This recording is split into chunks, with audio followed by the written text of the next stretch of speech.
8h38, girando a reportagem da Jovem Pan nessa manhã caótica aqui em São Paulo. Nesse momento, 150 quilômetros de congestionamento. Daniel Lian está no metrô com imagens. Oi, Daniel.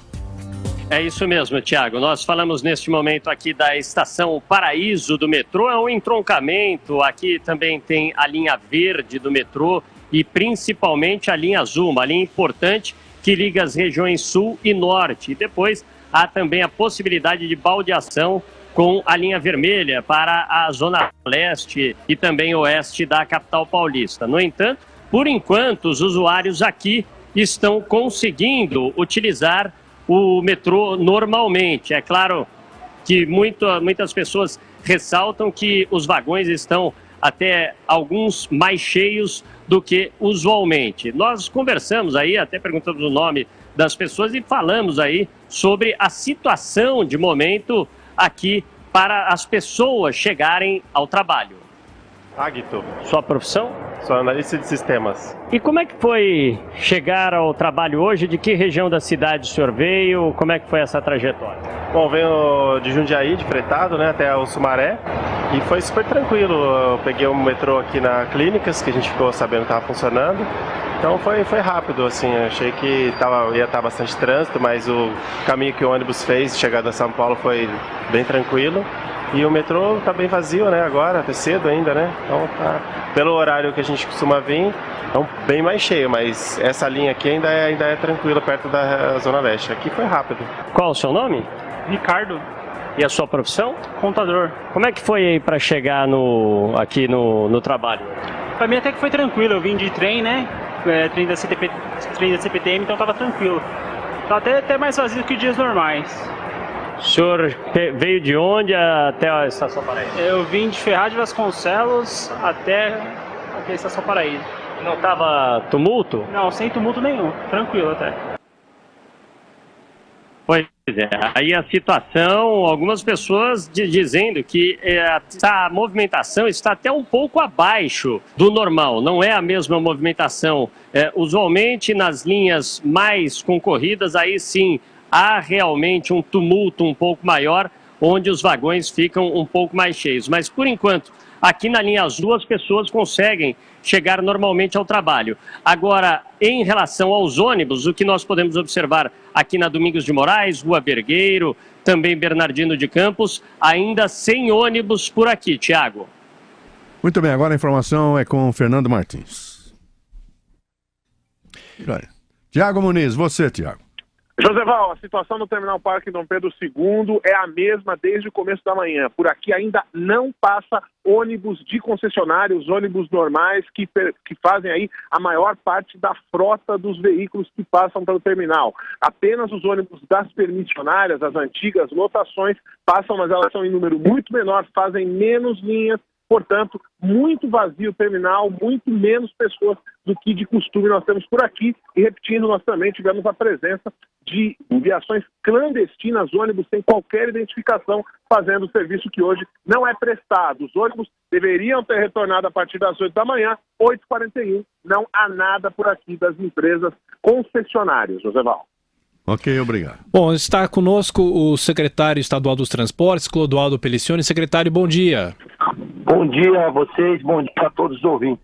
Secretário, nós desde cedo estamos informando que o metrô aos poucos vai voltando a funcionar. Eu queria que o senhor passasse nesse momento a posição em relação às linhas, quais estações estão funcionando. Essa informação é muito importante para quem está nos acompanhando, por favor.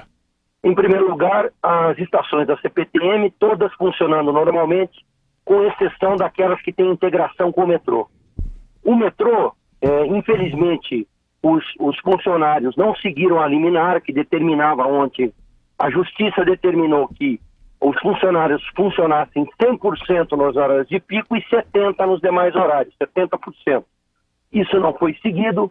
Nós aguardamos aí o início da manhã para saber a quantidade de funcionários que aderiram à greve e, através de contingência de reforços de outros funcionários, nós estamos conseguindo funcionar desde as 6h30 os seguintes trechos. Os trechos centrais aqui da cidade de São Paulo.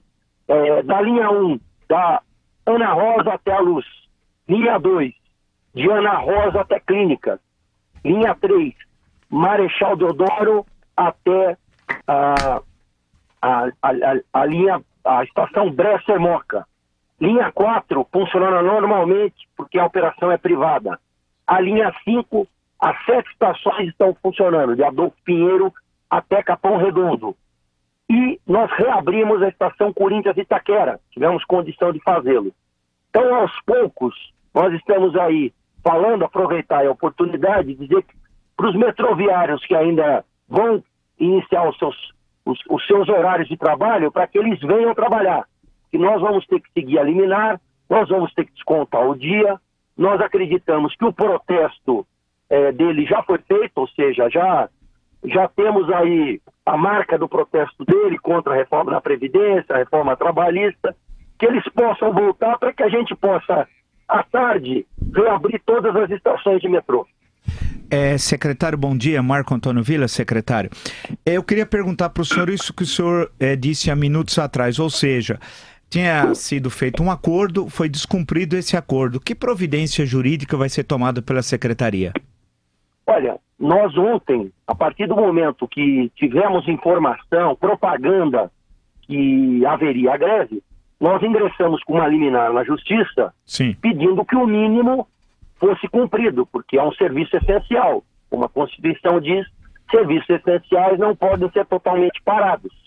No final da tarde, a Justiça do Trabalho determinou que 100% dos funcionários trabalhassem nos horários de pico, das 6 às 9 da manhã e das 4 da tarde às 8 da noite. E 70% dos funcionários nos demais dos demais horários de funcionamento do metrô. Isso foi descumprido, há uma pena de R$100 mil para os sindicatos e está previsto o desconto do dia trabalhado. É o que nós vamos fazer, cumprir exatamente a liminar, conforme a Justiça determinou. Só uma questão muito rápida sobre isso, secretário. Alguma vez essas multas, outras vezes eu presumo que ela tenha sido aplicada, elas foram pagas pelo sindicato para a companhia do metrô? Olha, o grande problema é que as postergações da Justiça, elas vão ocorrendo. Nós ficamos em cima, nosso jurídico fica em cima para que essas multas sejam pagas. Essa especialmente eu vou acompanhar muito de perto, para poder informar você. Ok, secretário dos Transportes Metropolitanos aqui do Estado de São Paulo, Clodoaldo Pelicioni, muito obrigado pela entrevista e ao longo do dia voltaremos a nos falar. Obrigado. Eu que agradeço a oportunidade e vamos passando todas as informações aí para você. Bom, e no dinamismo aqui da nossa cobertura da Jovem Pan, desde cedo orientando o motorista, o trânsito, o passageiro, está conosco o secretário municipal dos transportes, Sérgio Aveleda. Bom dia, secretário. Bom dia, ouvintes da Jovem Pan. Prazer falar com vocês. O prazer é nosso. Sei que o senhor está aí no Copom, acompanhando as câmeras. Claro que a gente agora há pouco falava com o secretário Clodoaldo Pelicioni, apesar do metrô estar voltando, o estrago na cidade já foi feito. Eu só queria que o senhor reforçasse. O rodízio liberado, quais são as principais vias nesse momento com problemas? O que o senhor pode passar para os nossos ouvintes? Bom, nós estamos de fato, desde ontem anunciamos a liberação do rodízio. Não tem sentido no dia que não temos transporte público na plenitude restringir o transporte individual. Liberamos a zona azul, os estacionamentos na cidade também estão liberados, liberamos o uso da faixa de ônibus no período da manhã, o corredor de ônibus fica reservado para os táxis e os fretados e há poucos minutos começamos a ter a liberação dos ônibus pelo sindicato. O sindicato também descumpriu 2 liminares da Justiça, uma da Justiça Estadual, que fixou uma multa de 5 milhões por hora, e a da Justiça do Trabalho, que fixou uma multa de R$300 mil. Nós vamos agora informar a Justiça o descumprimento da liminar. E nos próximos minutos os ônibus devem voltar à normalidade na circulação na cidade de São Paulo. A liberação do rodízio vale para o dia todo, secretário? Vale para o dia todo. Seria muito confuso para o nosso condutor uma liberação por um período só. Está liberado o dia todo. Secretário Sérgio Aveleda, Marco Antônio Villa, secretário, bom dia. Eu queria perguntar para o senhor 2 coisas. Primeiro, a questão da multa. Essa multa vai ser cobrada efetivamente, porque muitas vezes a multa é aplicada por essas multas do IBAMA e nunca são efetivamente pagas. Como é que vai ter esse acompanhamento? Primeira questão é essa minha. Olha, a Procuradoria do Município e o jurídico da SP Trans irão adotar todas as providências. Eu já determinei agora há pouco ao jurídico da SP Trans que informasse a Justiça do Trabalho o descumprimento da liminar. E nós já contactamos a Procuradoria do município para também informar a juíza da Vara da Fazenda Pública. Sim. A determinação da Prefeitura é que as pessoas respondam pelos seus atos. Quis descumprir a decisão da Justiça, da nossa parte vai ter que responder por isso. E os secretários marronzinhos, agora amarelinhos, não sei, eles estão na rua desde cedo? Porque os pontos de estrangulamento, vamos chamar assim, do trânsito, nessa situação de excepcionalidade que vivemos hoje, alguns eram mais ou menos previsíveis. Teve um planejamento inicial por parte da CET? Teve sim, nós estamos com todo o nosso efetivo possível nas ruas, todas as viaturas, com as ações planejadas desde o começo da semana, desde a segunda-feira. Os pontos mais graves com uma cobertura mais intensa, plantão nas gerências de engenharia de tráfego nas regionais, para atender qualquer situação pontual. Agora, claro, Vila, é uma situação excepcional. Ninguém está preparado para essa quantidade de situações que nós vamos enfrentar hoje. Manifestações, engarrafamentos. Nós estamos com todo o nosso potencial na rua para atender da melhor maneira possível. Ô secretário, agora à tarde, às 4 horas, está prevista uma manifestação aqui para a Avenida Paulista. Eu pergunto para o senhor, a CET foi avisada desse protesto? Como é que vai ser feito o monitoramento dos veículos da CET? Porque é aquela história, fechou a Paulista, é um caos em São Paulo. O dia já está caótico com o índice recorde da CET. Como é que vai ser feito essa aplicação? Como é que vai se dar o trabalho da CET agora à tarde? Nós fomos avisados, estamos aqui dentro do Copom com a Polícia Militar, coordenando todas as ações, fazer os bloqueios necessários para evitar que os carros sejam surpreendidos com a manifestação e fiquem presos, e orientar o trânsito para diminuir ao máximo a circulação naquela região. Mas impossível evitar o transtorno e o impacto no resto da cidade. Ele acontecerá, infelizmente acontecerá. Secretário dos Transportes aqui de São Paulo, Sérgio Aveleda, muito obrigado mais uma vez, bom trabalho ao senhor. Eu que agradeço e estamos à disposição para manter a população esclarecida através da audiência da Jovem Pan. José Val. Professor, mas eu noto que há apenas um formalismo. Se tu vai o governo vai no Poder Judiciário, pede uma liminar e acha que está resolvido o problema, mas não está.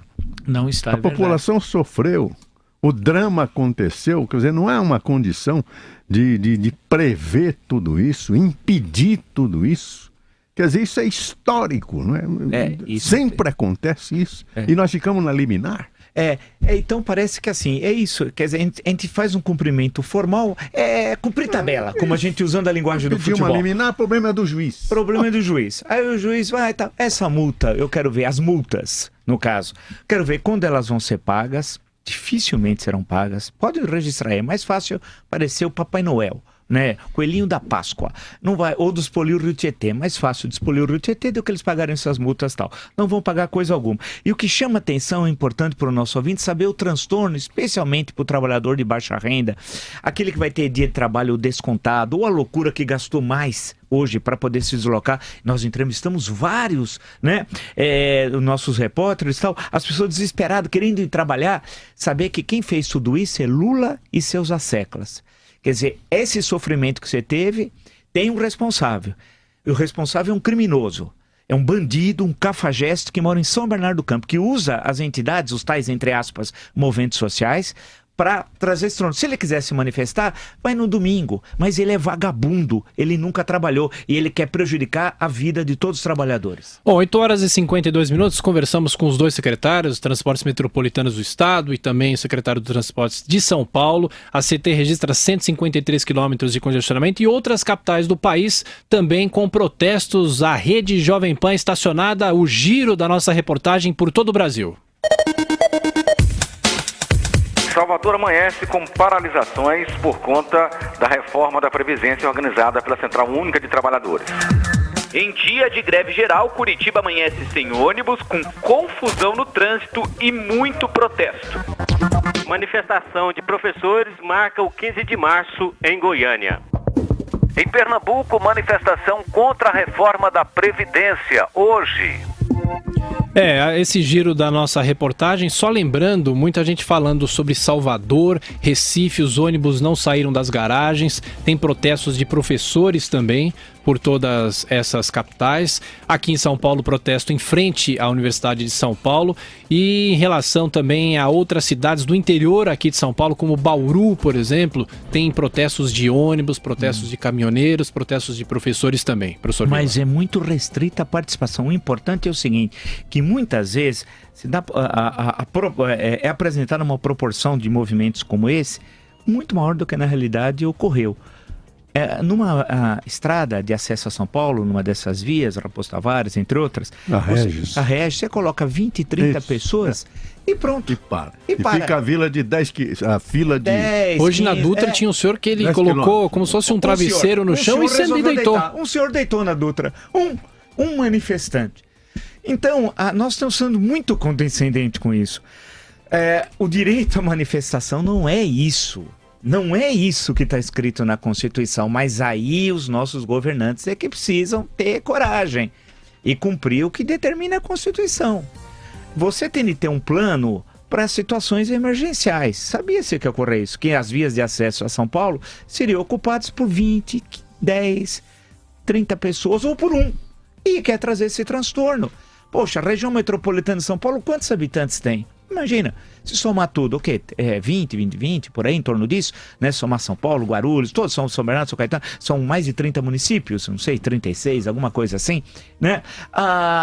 Em síntese, são milhões de pessoas prejudicadas por 100, 200 pessoas? 200 pessoas. E aí dá uma ideia de amplitude ao movimento que ele não tem. Então é importante mostrar que tudo isso é um grande fracasso, mas que infelizmente causou transtorno a milhões de brasileiros. E só registrando bloqueio nesse momento total da Chucre Zaidan, no sentido da Berrini, na altura da Avenida Roque Petroni Júnior. Daqui a pouco outras informações com a nossa reportagem.